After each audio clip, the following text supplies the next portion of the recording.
नमस्कार स्टूडेंट्स। आज हम नीट बायोलॉजी के एक बहुत ज़रूरी चैप्टर पर गहराई से चर्चा करने वाले हैं। चैप्टर 3 रिप्रोडक्टिव हेल्थ यानी जनन स्वास्थ्य। बिल्कुल।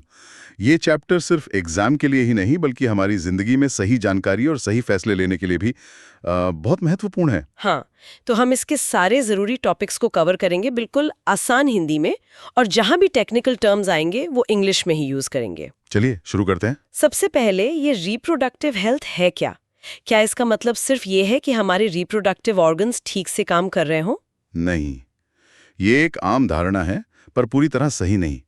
WHO यानी वर्ल्ड हेल्थ ऑर्गेनाइजेशन के अनुसार रिप्रोडक्टिव हेल्थ का मतलब है रिप्रोडक्शन से जुड़े सभी पहलुओं में पूरी तरह से स्वस्थ होना। सभी पहलू मतलब फिजिकल, इमोशनल, बिहेवियरल और सोशल वेलबीइंग।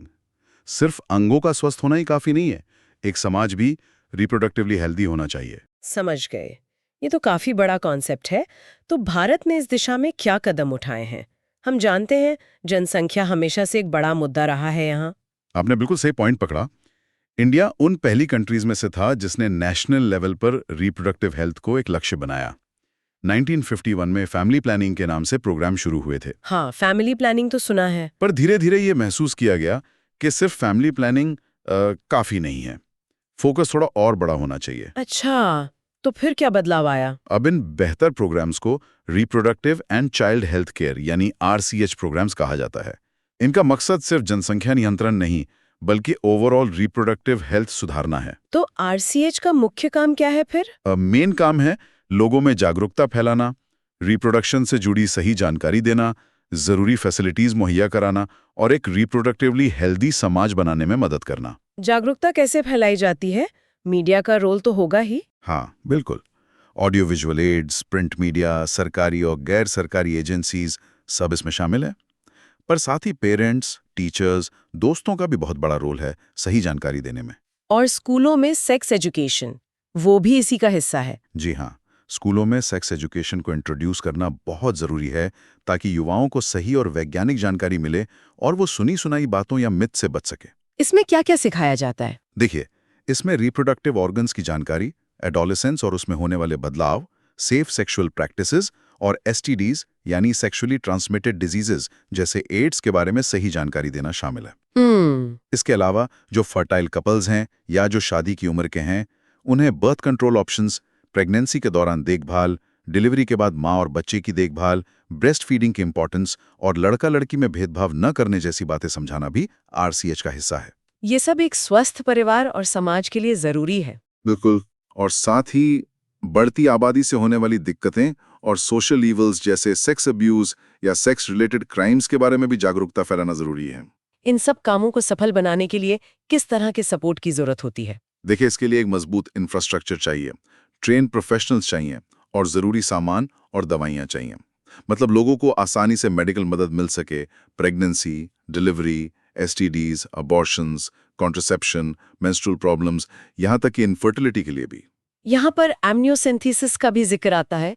वो क्या टेक्निक है? मैंने सुना है ये थोड़ी कंट्रोवर्शियल भी है। हाँ, एमनियोसेंटेसिस एक प्रीनेटल डायग्नोस्टिक टेक्निक है। इसमें जो बच्चा गर्भ में होता है, उसके चारों तरफ एक फ्लूइड होता है, एमनियोटिक फ्लूइड। हाँ। उसका सैंपल लेकर उसमें मौजूद फीटल सेल्स को एनालाइज किया जाता है। इससे कुछ जेनेटिक बीमारियां जैसे Down syndrome, haemophilia, sickle cell anaemia का पता लगाया जा सकता है। तो ये तो अच्छी बात है। फिर कंट्रोवर्सी क्यों? कंट्रोवर्सी इसलिए क्योंकि इसका गलत इस्तेमाल बच्चे का लिंग पता करने के लिए होने लगा। और अगर फीमेल फीटस होता था तो कई लोग अबॉर्शन करवा देते थे, जिसे फीमेल फीटिसाइड कहते हैं। ओह, बहुत गलत।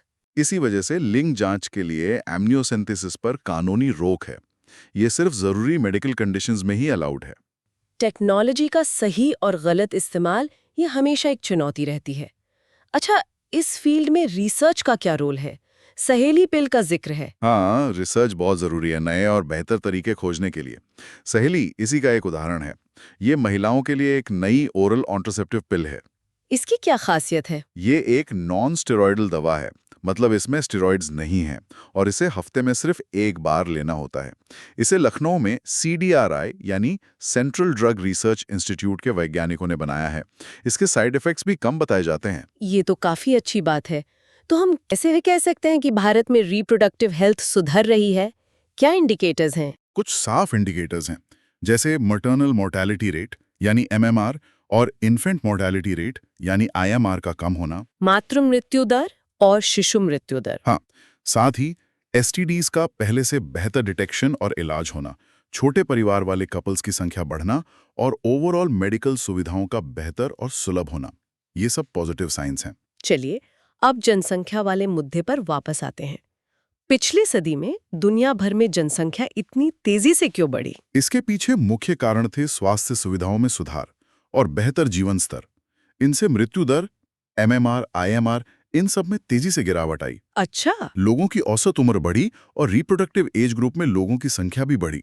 सोचिए, 1900 में दुनिया की आबादी करीब 2 अरब थी, जो 2000 में 6 अरब हो गई और 2011 तक 7.5 अरब पहुंच गई। बाप रे। और भारत में भी यही ट्रेंड देखा। आजादी के समय हमारी आबादी करीब 350 मिलियन थी, जो 2000 तक 1 अरब के पार चली गई और मई 2011 में 1.2 अरब को भी क्रॉस कर गई। 2011 की जनगणना के हिसाब से ग्रोथ रेट 2% से कम था, करीब 20 प्रति हजार प्रति वर्ष।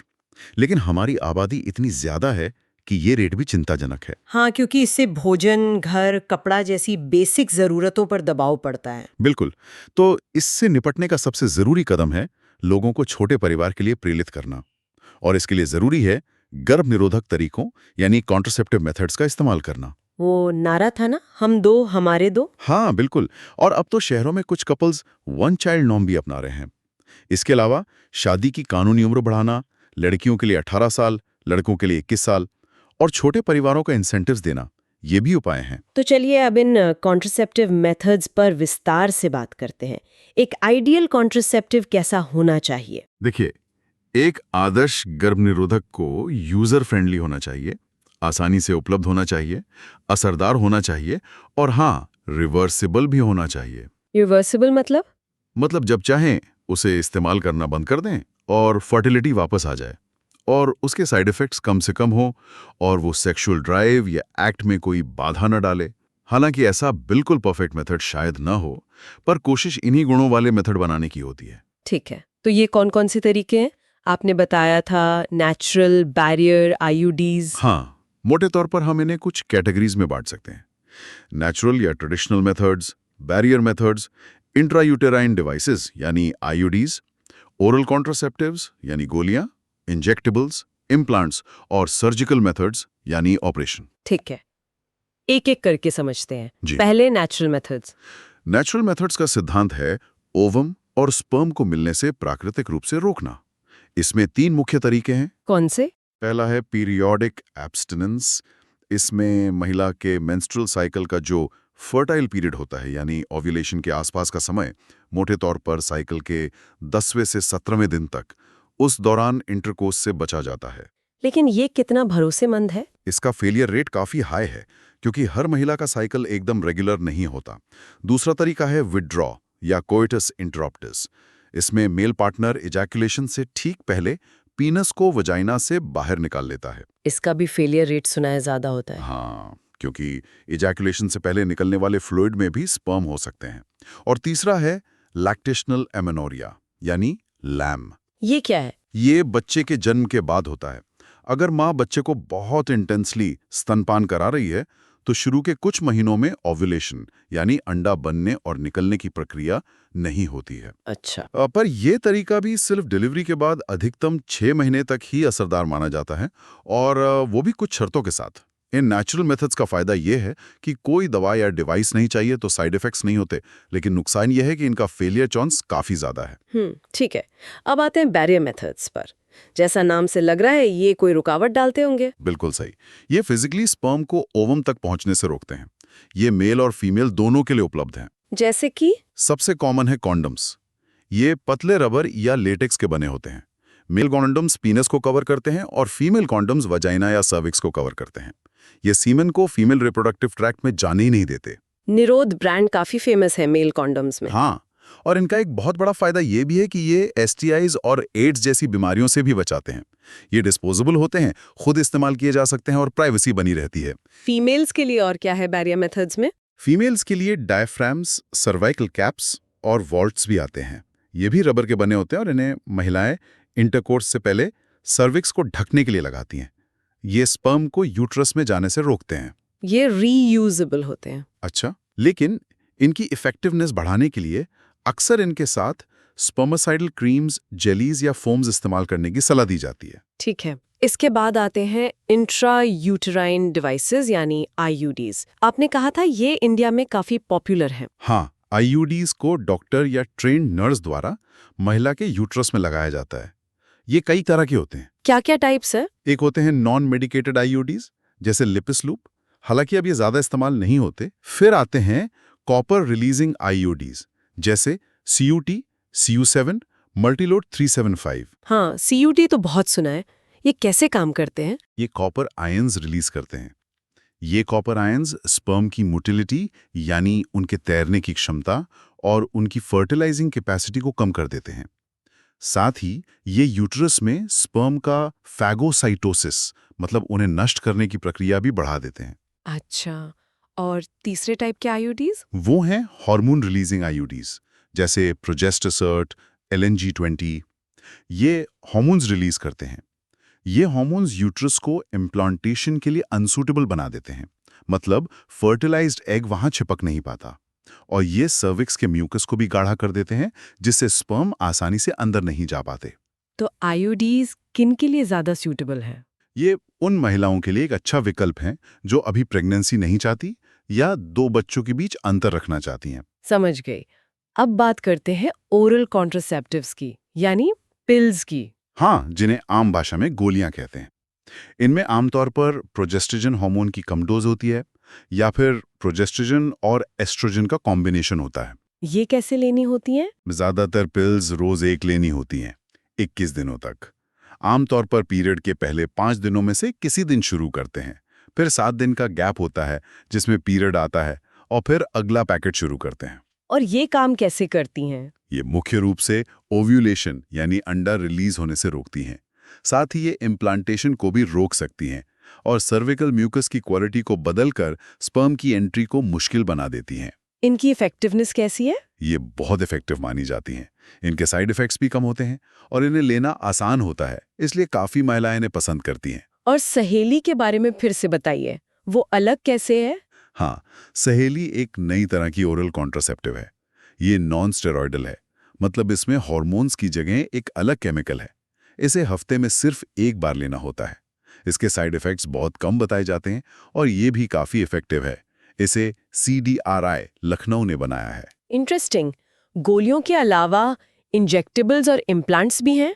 जी, इनमें भी वही हार्मोन्स होते हैं, या तो सिर्फ प्रोजेस्ट्रोजन या एस्ट्रोजन के साथ कॉम्बिनेशन में। इन्हें या तो इंजेक्शन के रूप में दिया जाता है या फिर स्किन के नीचे छोटे कैप्सूल की तरह इम्प्लांट कर दिया जाता है। अच्छा। इनका काम करने का तरीका भी पिल्स जैसा ही है, लेकिन इनका असर पिल्स के मुकाबले काफी लंबे समय तक रहता है, कई महीनों तक। और इमरजेंसी कॉन्ट्रासेप्टिव्स? हाँ, इमरजेंसी कॉन्ट्रासेप्टिव्स भी होते हैं। ये हाई डोज हार्मोन पिल्स या आईयूडीज हो सकते हैं, जिन्हें असुरक्षित इंटरकोर्स के 72 घंटों के अंदर इस्तेमाल करना होता है। ये रेप या कॉन्ट्रासेप्टिव फेलियर जैसी स्थिति में अनचाही प्रेगनेंसी से बचने के लिए होते हैं। ठीक है। और सबसे आखिर में आते हैं सर्जिकल मेथड्स, जिन्हें स्टेरिलाइजेशन भी कहते हैं। हाँ। ये गर्भ निरोधन का एक स्थायी यानी परमानेंट तरीका है। इन्हें टर्मिनल मेथड्स भी कहते हैं क्योंकि इनके बाद आमतौर पर गर्भधारण संभव नहीं होता। ये उन कपल्स को सलाह दी जाती है जो अब और बच्चे नहीं चाहते। ये कैसे काम करते हैं? इनका सिद्धांत है गैमीट ट्रांसपोर्ट को रोकना, यानी स्पर्म या एग को उनके रास्ते में ही ब्लॉक कर देना। पुरुषों और महिलाओं के लिए अलग अलग होते होंगे? हाँ, पुरुषों में इसे वेसेक्टॉमी कहते हैं। इसमें स्क्रोटम यानी अंडकोश की थैली पर एक छोटा सा चीरा लगाकर वास डिफरेंस, जो स्पर्म ले जाने वाली नली है, उसके एक छोटे से हिस्से को या तो काट कर निकाल देते हैं या बांध देते हैं। और महिलाओं में? महिलाओं में इसे ट्यूबेक्टॉमी कहते हैं।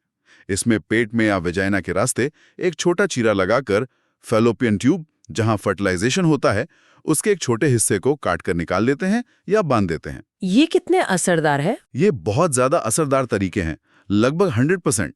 लेकिन इनकी एक बड़ी कमी ये है कि इनकी रिवर्सिबिलिटी बहुत पुअर है। मतलब अगर बाद में कोई चाहे कि ऑपरेशन को उल्टा करके फिर से बच्चे पैदा करने की क्षमता हासिल कर ले, तो ये बहुत मुश्किल होता है। लगभग नामुमकिन। ये जानना बहुत ज़रूरी है। तो इतने सारे ऑप्शंस हैं, लेकिन ये बहुत ज़रूरी लगता है कि कोई भी तरीका अपनाने से पहले डॉक्टर की सलाह ली जाए। बिल्कुल, ये सबसे ज़रूरी बात है। हर व्यक्ति की ज़रूरत और मेडिकल कंडीशन अलग होती है, इसलिए कौन सा तरीका बेस्ट रहेगा ये एक क्वालिफाइड मेडिकल प्रोफेशनल ही बता सकता है। और ये भी याद रखना ज़रूरी है कि ये तरीके नेचुरल रिप्रोडक्टिव प्रोसेस के खिलाफ काम करते हैं, तो इनके कुछ संभावित साइड इफ़ेक्ट्स भी हो सकते हैं। जैसे मतली आना, पेट में दर्द, बीच बीच में ब्लीडिंग होना, पीरियड्स का अनियमित होना। बहुत रेयर केसेस में कुछ गंभीर समस्याएं भी हो सकती हैं, हालांकि वो बहुत कॉमन नहीं है, लेकिन किसी भी लक्षण को नजरअंदाज नहीं करना चाहिए। सही बात है। अब एक और ज़रूरी और शायद थोड़े सेंसिटिव टॉपिक पर आते हैं, मेडिकल टर्मिनेशन ऑफ प्रेगनेंसी यानी MTP। हाँ, MTP, जिसे इंड्यूस्ड अबॉर्शन भी कहते हैं।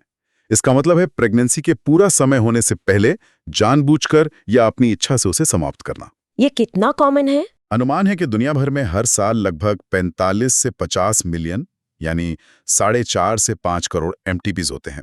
ये कुल मानी गई प्रेगनेंसीज का लगभग 5वां हिस्सा है। इस पे काफी बहस भी होती है ना? एथिकल, रिलीजियस, सोशल मुद्दे जुड़े हैं। हाँ बिल्कुल, इसीलिए इसकी लीगैलिटी पर हमेशा बहस चलती रहती है।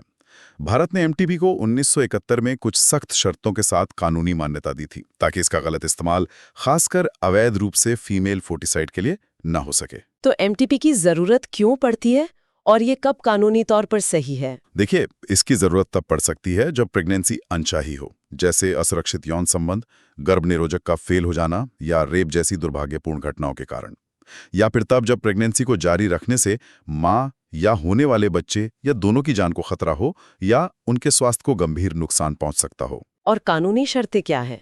भारत में MTP एक्ट है, जिसमें 2017 में संशोधन भी हुआ। इसके अनुसार अगर प्रेगनेंसी 12 हफ्ते तक की है तो एक रजिस्टर्ड डॉक्टर की राय पर MTP की जा सकती है, अगर उसके लिए वाजिब कारण मौजूद हैं। और 12 हफ्ते के बाद? अगर प्रेगनेंसी 12 हफ्ते से ज्यादा पर 24 हफ्ते से कम की है तो 2 रजिस्टर्ड डॉक्टरों की राय जरूरी होती है।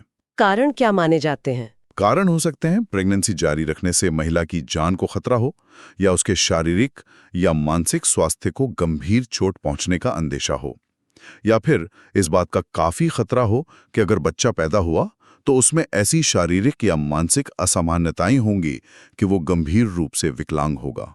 सेफ्टी के लिहाज से MTP कब तक सुरक्षित माना जाता है? प्रेगनेंसी के पहले 3 महीने यानी फर्स्ट ट्राइमेस्टर 12 हफ्ते तक के किए जाने वाले MTPs तुलनात्मक रूप से ज्यादा सुरक्षित माने जाते हैं।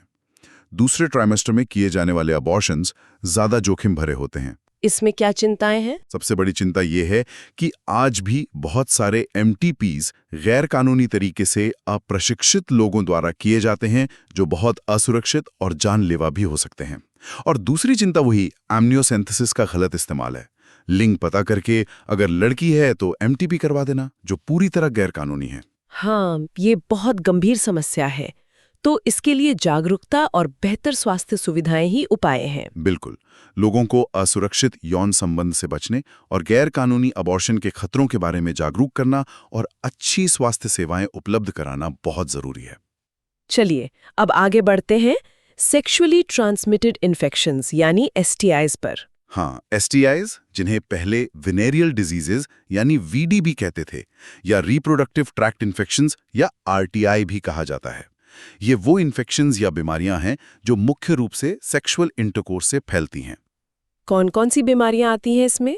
इसमें कई हैं। कुछ कॉमन हैं: gonorrhoea, syphilis, genital herpes, chlamydiasis, genital warts, trichomoniasis, hepatitis B और सबसे खतरनाक HIV, जिससे एड्स होता है। HIV सबसे खतरनाक? हाँ, और ये जानना जरूरी है कि हेपेटाइटिस B और HIV सेक्सुअल कांटेक्ट के अलावा और तरीकों से भी फैल सकते हैं। जैसे इन्फेक्टेड सुई या इंजेक्शन शेयर करने से, इन्फेक्टेड सर्जिकल औजारों से, खून चढ़ाने से। हालांकि अब ब्लड की स्क्रीनिंग होती है और इन्फेक्टेड मां से उसके बच्चे में भी जा सकता है। क्या ये बीमारियां ठीक हो सकती हैं? ये बहुत महत्वपूर्ण सवाल है। हेपेटाइटिस B, जेनिटल हर्पीज और HIV इन्फेक्शन को छोड़कर बाकी ज्यादातर STIs पूरी तरह से ठीक हो सकती हैं, अगर उनका जल्दी पता चल जाए और पूरा इलाज सही तरीके से किया जाए। मतलब हेपेटाइटिस B, हर्पीज और HIV का कोई इलाज नहीं है? पूरी तरह क्योर करने वाला इलाज अभी नहीं है। इन्हें मैनेज किया जा सकता है, कंट्रोल किया जा सकता है, पर जड़ से खत्म नहीं किया जा सकता। इसीलिए इनसे बचाव बहुत जरूरी है। इनके लक्षण क्या होते हैं? शुरुआती लक्षण अक्सर बहुत हल्के होते हैं, जैसे जेनिटल एरिया में खुजली होना, कोई फ्लूइड डिस्चार्ज होना, हल्का दर्द या सूजन। कई बार खासकर महिलाओं में कोई लक्षण दिखते ही नहीं हैं, यानी वो एसिम्प्टोमेटिक होती हैं। तो पता कैसे चलेगा? इसी वजह से वो लंबे समय तक अनडिटेक्टेड रह सकती हैं, और अगर समय पर पता ना चले और इलाज ना हो तो गंभीर समस्याएं हो सकती हैं। क्या समस्याएं हो सकती हैं? जैसे पेल्विक इन्फ्लेमेटरी डिजीजेज यानी पीआईडी, जिससे ट्यूब्स ब्लॉक हो सकती हैं, बार-बार गर्भपात होना, स्टिल बर्थ यानी मरे हुए बच्चे का जन्म, एक्टोपिक प्रेगनेंसी यानी गर्भ का ट्यूब में ही ठहर जाना, इनफर्टिलिटी यानी बांझपन, और यहां तक कि रिप्रोडक्टिव ट्रैक्ट का कैंसर भी हो सकता है। ये तो काफी गंभीर है। ये किस उम्र के लोगों में ज्यादा होता है? आंकड़े बताते हैं कि 15 से 24 साल का जो एज ग्रुप है, उसमें एसटीआईज होने की संभावना ज्यादा होती है। ये वो उम्र है जिसमें कई युवा आते हैं। तो इससे बचाव कैसे किया जा सकता है? घबराने की जरूरत नहीं है ना? बिल्कुल घबराने की जरूरत नहीं है। बचाव के तरीके हैं और काफी आसान हैं। सबसे पहला और जरूरी नियम है, अनजान या मल्टीपल पार्टनर्स के साथ सेक्स से बचें। और दूसरा, हमेशा हर बार इंटरकोर्स के दौरान कॉन्डोम का इस्तेमाल करें। कॉन्डोम एसटीआई से बचाव में बहुत प्रभावी है। और अगर कोई शक हो या लक्षण दिखे? तो बिना झिझक के किसी योग्य डॉक्टर के पास जाएं, जांच करवाएं, और अगर इन्फेक्शन निकलता है तो पूरा इलाज करवाएं। शर्माना या छुपाना नहीं चाहिए। अर्ली डिटेक्शन और कंप्लीट ट्रीटमेंट बहुत जरूरी है। बिल्कुल सही कहा। चलिए अब इस चैप्टर के आखिरी महत्वपूर्ण हिस्से पर आते हैं, इनफर्टिलिटी यानी बांझपन। इसके बिना रिप्रोडक्टिव हेल्थ की चर्चा अधूरी है। एकदम से सही। इनफर्टिलिटी का मतलब है कि असुरक्षित यौन संबंध रखने के बावजूद आमतौर पर 1 या 2 साल तक कपल बच्चे पैदा नहीं कर पा रहा है। इसके क्या कारण हो सकते हैं? इसके कई कारण हो सकते हैं। फिजिकल, जन्मजात, कॉन्जेनिटल, कोई बीमारी, कुछ दवाएं, इम्यूनोलॉजिकल कारण, यहाँ तक कि मनोवैज्ञानिक कारण भी हो सकते हैं। और ये समस्या पुरुष या महिला पार्टनर या दोनों में हो सकती है। हाँ, ये जरूरी है जानना कि प्रॉब्लम किसी में भी हो सकती है। हमारे समाज में अक्सर सिर्फ महिला को दोषी ठहरा दिया जाता है, जो बिल्कुल गलत है। जरूरी है कि दोनों पार्टनर्स की जांच हो। अच्छी बात यह है कि अब स्पेशल हेल्थ केयर यूनिट्स यानी इनफर्टिलिटी क्लिनिक्स हैं, जो सही कारण पता लगाने और उसका इलाज करने में मदद कर सकते हैं। और अगर इलाज संभव ना हो तो? जहां इलाज से बात नहीं बनती, वहां कुछ खास तकनीकें हैं जो ऐसे कपल्स की मदद कर सकती हैं। इन्हें कहते हैं असिस्टेड रिप्रोडक्टिव टेक्नोलॉजीज यानी ART। ART, इसमें कौन-कौन सी तकनीकें आती हैं?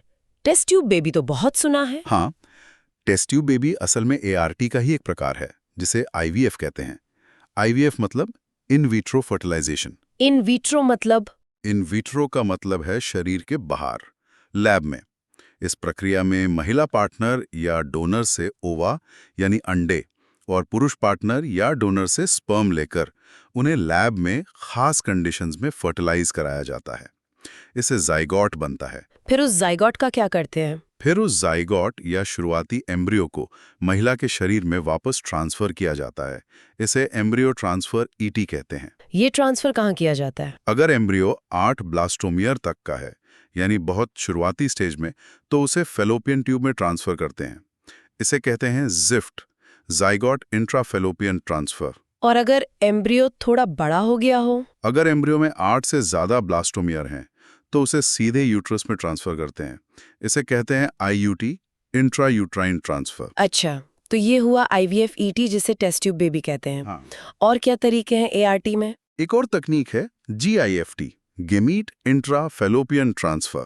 ये उन महिलाओं के लिए है जो अंडे तो नहीं बना सकती, लेकिन उनका यूट्रस फर्टिलाइजेशन और प्रेगनेंसी के लिए ठीक है। इसमें क्या करते हैं? इसमें एक डोनर महिला से अंडा लेकर उसे सीधे उस महिला की फेलोपियन ट्यूब में ट्रांसफर कर दिया जाता है, जहां फिर नेचुरल तरीके से स्पर्म के साथ फर्टिलाइजेशन हो सकता है। ओके, और अगर स्पर्म में प्रॉब्लम हो?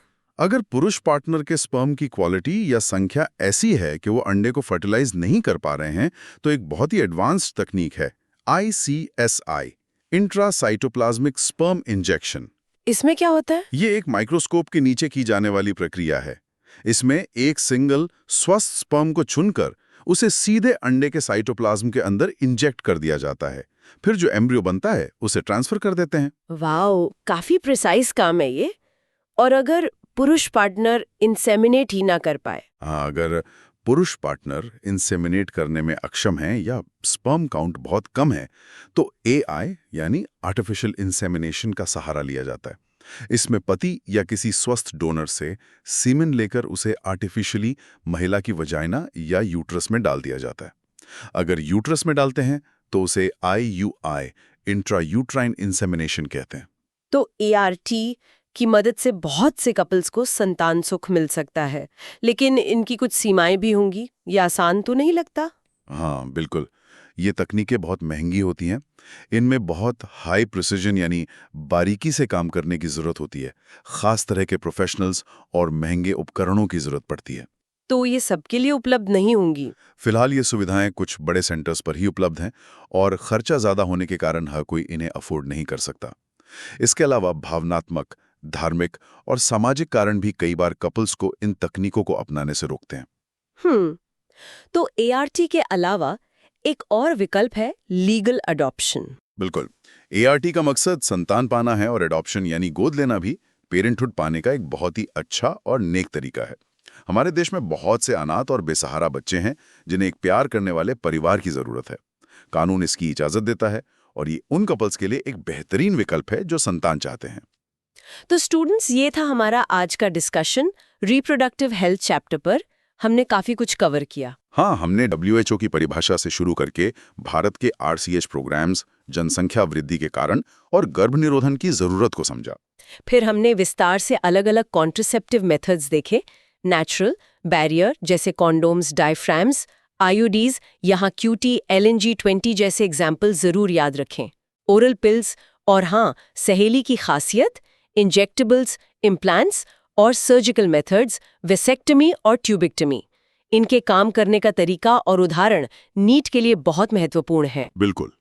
फिर हमने MTP यानी मेडिकल टर्मिनेशन ऑफ प्रेगनेंसी की कानूनी बातें, उसकी शर्तें, MTP एक्ट 2017 के अनुसार हफ्ते और डॉक्टर की जरूरत, सुरक्षा और एमनियोसिंथेसिस के गलत इस्तेमाल पर भी बात की। STIs यानी सेक्सुअली ट्रांसमिटेड इन्फेक्शंस के उदाहरण जैसे गोनोरिया, सिफिलिस, HIV, वो कैसे फैलते हैं, उनसे कैसे बचा जा सकता है, कॉन्डोम का महत्व और कौन सी बीमारियां लाइलाज हैं, हेपेटाइटिस B, हर्पीज, HIV, ये नाम याद रखना, इस पर भी हमने चर्चा की। और आखिर में हमने इनफर्टिलिटी के कारणों और उसके इलाज के तरीकों यानी असिस्टेड रिप्रोडक्टिव टेक्नोलॉजीज जैसे IVF, test tube baby, ZIFT, IUT, GIFT, ICSI, ASII की बेसिक कॉन्सेप्ट्स को समझा और एडॉप्शन को भी एक महत्वपूर्ण विकल्प के तौर पर जाना।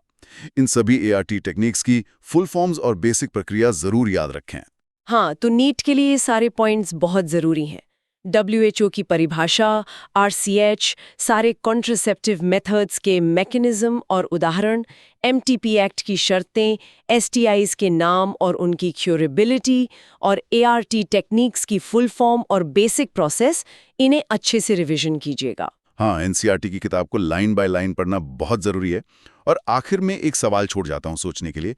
मेडिकल साइंस तो हमें समाधान दे रही है, पर क्या हम एक समाज के तौर पर रिप्रोडक्टिव हेल्थ से जुड़े जो टैबूज हैं, जो गलत धारणाएं हैं, उन्हें दूर करने के लिए तैयार हैं? एक जागरूक समाज बनाना भी उतना ही जरूरी है जितना कि मेडिकल एडवांसमेंट। उम्मीद है ये चर्चा आपके लिए फायदेमंद रही होगी। पूरे आत्मविश्वास के साथ अपनी तैयारी करते रहिए। All the best.